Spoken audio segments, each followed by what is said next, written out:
How to make a photo collage on Android without any third-party apps.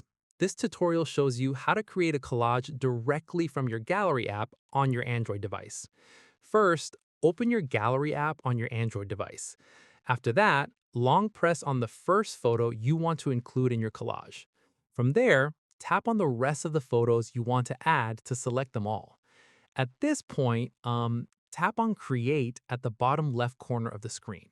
In the next step, a pop-up will appear with different options including GIF, Collage, Movie, and Save as PDF. Tap on Collage. Following this, browse through the different layout options and tap on the one you like.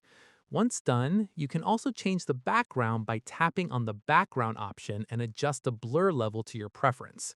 From here, slide the corner roundness slider to adjust how rounded or sharp the edges of your photos look in the collage. Finally, once you're happy with how it looks, tap Save, and your collage will be saved directly to your gallery. And that's it.